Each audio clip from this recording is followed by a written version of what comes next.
सोचो, तुम जिंदा हो लेकिन तुम हिल नहीं सकते, ना भाग सकते हो, ना चिल्ला सकते हो, क्योंकि जैसे ही तुम मूव करोगे तुम्हारी मौत पक्की है।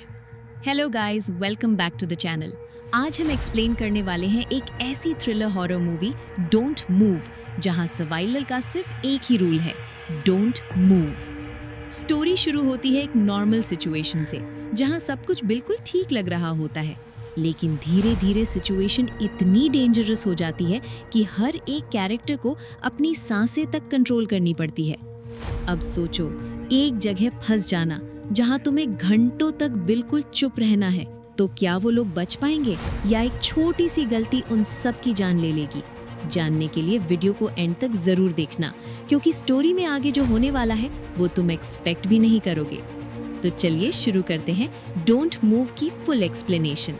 कहानी की शुरुआत में हमें एक आयरिस लड़की को दिखाया जाता है जो नींद से जागती है। वो अपने हस्बैंड के साथ सो रही थी।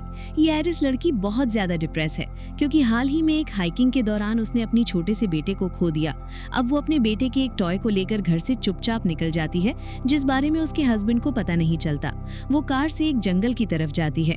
अपनी कार को पार्क करने के बाद वो उस पहाड़ पर चढ़ती है जहाँ पर उसके बेटे की हाइकिंग के दौरान मृत्यु हुई थी।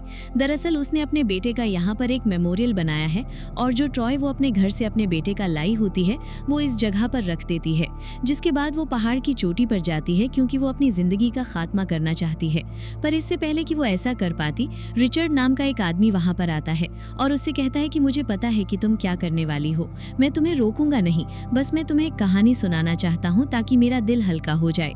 वो बताता है कि जब मैं ग्रेजुएशन कर रहा था तो मेरे पास एक कार थी जिसका एक दिन एक्सीडेंट हो गया। उस एक्सीडेंट में मेरी जान तो बच गई, पर मेरी गर्लफ्रेंड की मृत्यु हो गई, जिसके बाद मैं डिप्रेस हो गया। पर धीरे धीरे मैंने अपनी जिंदगी को जीने का रास्ता ढूंढ लिया। आयरिस कहती है कि मुझे सुनकर बहुत दुख हुआ। इसके बाद वो अपने बारे में बताती है कि मैं अपने हस्बैंड और बेटी के साथ इसी जगह पर ट्रैकिंग करने के लिए आई थी, और जब मेरे हस्बैंड अपना और मेरा नाम एक पेड़ पर लिख रहे थे, उसी वक्त मेरा बेटा, जो कि मार्शमेलो, जो कि एक बहुत बड़ा आदमी है, उसे रोस्ट करने के लिए पेड़ों की डंडियां ढूंढ रहा था। अचानक से उसका पैर स्लिप हुआ और वो पहाड़ी से गिर गया, जिससे उसकी मृत्यु हो गई, जिसके लिए मैं अपने आप को कभी माफ नहीं कर पाई। रिचर्ड कहता है कि मैंने जो तुम्हें बताना था बता दिया, अब तुम जो चाहो वो कर सकती हो। रिचर्ड वहां से जाने लगता है। आयरिस ने भी अब अपना इरादा बदल दिया है, इसीलिए वो नीचे आ जाती है जहां पर उसकी कार होती है। वहां पर रिचर्ड की भी कार है। दरअसल उसने उसकी कार के पास ही अपनी कार को पार्क कर दिया होता है, जिस वजह से वो अपनी कार के अंदर नहीं जा पा रही होती, और अब रिचर्ड उसकी मदद करने के लिए बाहर आता है। उसके हाथ में एक अम्ब्रेला होता है, जो कि असल में एक स्टंट डिवाइस है, जिससे करंट लगाकर किसी को भी बेहोश किया जा सकता है, और अब उस डिवाइस से वो आयरिस को बेहोश करके अपनी कार में बांधकर रख देता है। कुछ देर के बाद जब आयरिस की आंखें खुलती हैं तो वो समझ जाती है कि रिचर्ड ने उसका किडनैप किया है। उसके हाथ में स्मार्ट वॉच होती है, जिससे वो पुलिस को कॉल करना चाहती है। रिचर्ड को इस बारे में पता चल जाता है। वो कहता है कि इसका कोई फायदा नहीं है, यहाँ पर कवरेज नहीं आता, और अब आयरिस को याद आता है कि उसने घर से निकलते वक्त अपनी जेब में एक चाकू रखा था। वो चुपचाप उस चाकू को निकालकर अपने हाथों को खोलने की कोशिश करती है। साथ ही वो रिचर्ड को डिस्ट्रैक्ट करने के लिए उसकी गर्लफ्रेंड के बारे में उससे पूछती है, पर रिचर्ड कहता है कि मैं अपनी गर्लफ्रेंड के बारे में कोई बात नहीं करना चाहता, क्योंकि उसे पता है कि वो गर्लफ्रेंड की बात करके उसे इमोशनल करना चाहती है। और तभी वो अपने हाथों को खोलकर रिचर्ड के ऊपर हमला करती है, लेकिन रिचर्ड उसके हाथ को पकड़ लेता है। उसकी गाड़ी का बैलेंस बिगड़ जाता है और गाड़ी का एक्सीडेंट होता है, जिसमें दोनों के दोनों अब गाड़ी से बाहर निकल चुके हैं। आयरिस के हाथ में चाकू है। रिचर्ड से कहती है कि अगर तुम मेरे पास आए तो मैं तुम्हें मार दूंगी। रिचर्ड कहता है कि इसका कोई फायदा नहीं है, मैंने तुम्हें खास तरह का इंजेक्शन दिया है, जिससे तुम अगले 20 मिनट्स में पूरी तरह से पैरालाइज हो जाओगी। तुम देख और सुन तो सकोगी, लेकिन अपनी बॉडी को मूव नहीं कर पाओगी। आयरिस वहां से भागना चाहती है। रिचर्ड कहता है कि इस जंगल से भागना इतना आसान नहीं है, 20 मिनट बाद मैं तुम्हें ढूंढ लूंगा, जिसके बाद तुम मेरी हो जाओगी। आयरिस अपनी घड़ी में 20 मिनट का टाइमर लगाकर वहां से भाग जाती है, ताकि वो वहां से दूर निकल सके, उसे कोई मदद मिल सके। अब उसका एक हाथ और एक पैर काम करना बंद कर देता है। वो एक पेड़ की जड़ के साथ लेट जाती जाती है ताकि रिचर्ड उसे ढूंढ न पाए, पर वहाँ पर चींटियां होती हैं जिस वजह से उसे वहाँ से निकलना पड़ता है। रिचर्ड उसे देख लेता है, पर वो रेंगते हुए नदी में कूद जाती है। नदी का बहाव बहुत तेज होता है, इसीलिए बहते हुए वो वहाँ से कुछ दूर निकल जाती है। वो देखती है कि उसकी घड़ी में अब भी 1 मिनट का टाइम है, जिस 1 मिनट में उसे यहाँ से निकलना होगा। वो जल्दी से निकलकर घास पर लेट जाती है और अब उसकी पूरी बॉडी पैरालाइज हो चुकी है। वो देख और सुन सकती है, लेकिन अपने किसी भी शरीर के अंग को हिला नहीं सकती। तभी वहाँ पर एक बूढ़ा आदमी आता है जिसका एक साम होता है। वो देखता है कि आयरिस वहाँ पर पूरी तरह से निढाल है। वो उससे बात करने की कोशिश करता है, लेकिन आयरिस जागकर भी उसकी बातों का कोई जवाब नहीं दे पाती। जिसके बाद वो पूछता है, क्या तुम मुझे देख सकती हो? वो एक बार पलकें झपकाती है, जिसका मतलब हाँ होता है। वो पूछता है, क्या तुम अपनी बॉडी को मूव कर सकती हो? वो 2 बार पलकें झपकाती है, जिसका मतलब ना होता है।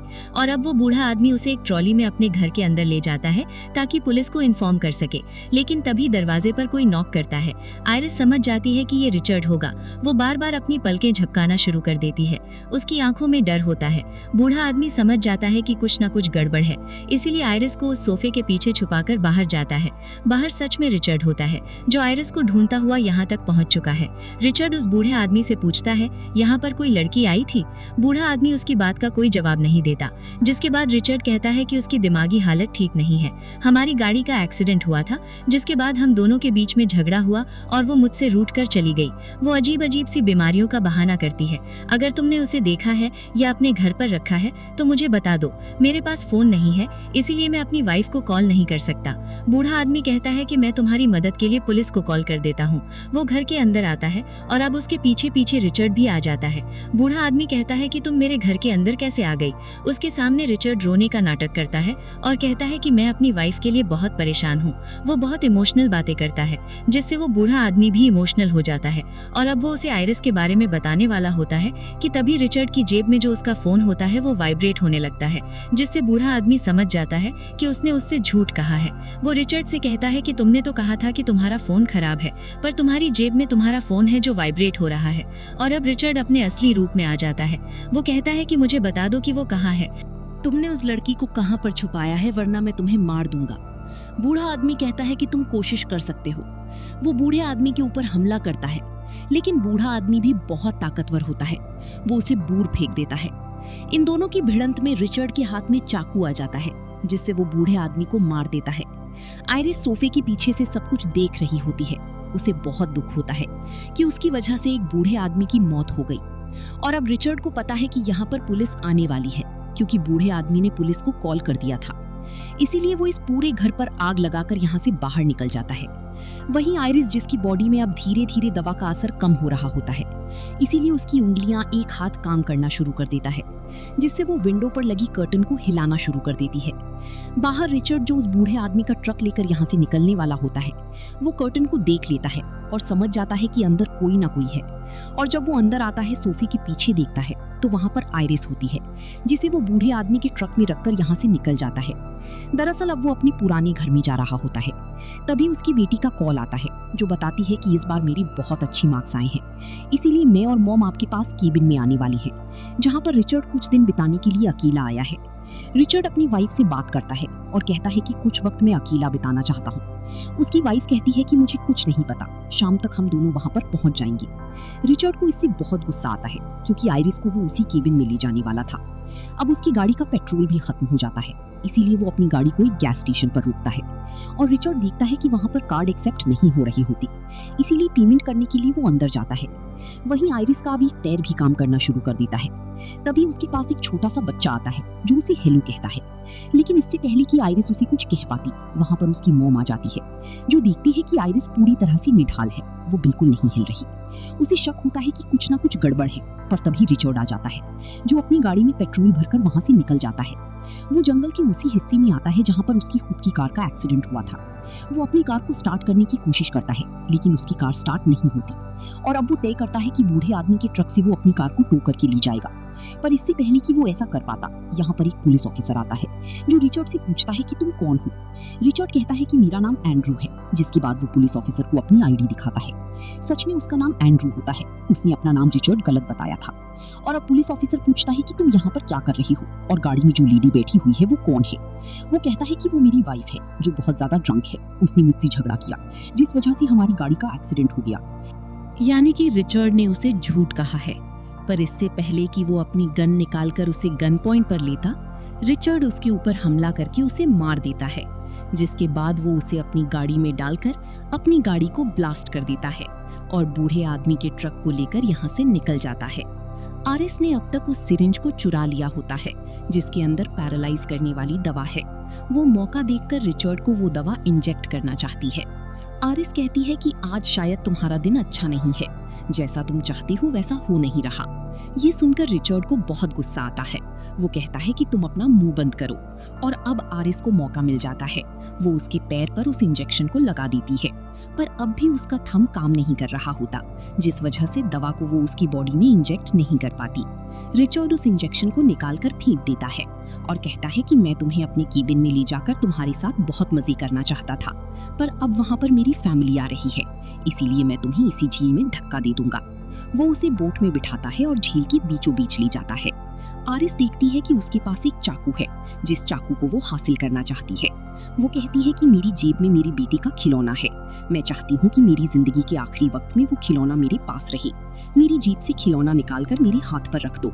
उसकी आंखों में आंसू होते हैं। रिचर्ड उसकी बात मान जाता है और जब वो उसके पास आता है तभी वो उसके चाकू को निकालकर उसकी गर्दन पर हमला कर देती है, जिससे वो बोट से नीचे गिर जाता है। उसकी गन भी बोट में रह जाती है, जिसे वो उठा लेती है। रिचर्ड ऊपर आने की कोशिश करता है, लेकिन अब आरिस अंधाधुंध गोलियां चलाने लगती है। एक गोली रिचर्ड को लग जाती है और अब वहाँ पर आरिस उसी तरह से निठाल पड़ी होती है। वो यहाँ से अब किसी भी तरह से निकलना चाहती है। साथ ही उसे इस बात का एहसास भी हो चुका है कि जिंदगी बहुत कीमती होती है, हमें उसे इस तरह से जाया नहीं करना चाहिए। पर अब उसे एहसास होता है कि जिस नाव में जिस बोट पर वो है, गोली लगने की वजह से उसमें पानी भर रहा है। अभी भी उसकी बॉडी पूरी तरह से नॉर्मल नहीं है, इसीलिए वो तैर नहीं पाती। जल्दी बोट में पूरी तरह से पानी भर जाता है, जिससे वो पानी में उस झील में डूबने लगती है। पर अब जल्दी दवा का असर पूरी तरह से खत्म हो जाता है, इसीलिए वो तैरकर ऊपर आ जाती है। तभी वो देखती है कि झील की दूसरी तरफ रिचर्ड भी अब बाहर आ चुका है। वो उसके पास जाती है, जो अपनी जिंदगी की आखिरी सांसें ले रहा होता है। वो उसकी आंखों में आंखें डालकर कहती है थैंक यू, क्योंकि उसी की वजह से उसी जिंदगी की कीमत का पता चला। उसी समझ में आया कि जिंदगी भले ही कितनी भी मुश्किल क्यों ना हो, हमें जीना पड़ता है। हमें बुज़दिलों की तरह अपनी जिंदगी का खात्मा नहीं करना चाहिए। इसके बाद वो यहाँ से निकल जाती है। उसके दिल में अपनी बेटी को खोने का दुख तो है, लेकिन उसे इस बात का भी एहसास है कि उसके पास एक जीवन है, जिस जीवन को उसे अपने हस्बैंड के साथ जीना होगा। इसी के साथ ही फिल्म की कहानी यहीं पर खत्म हो जाती है।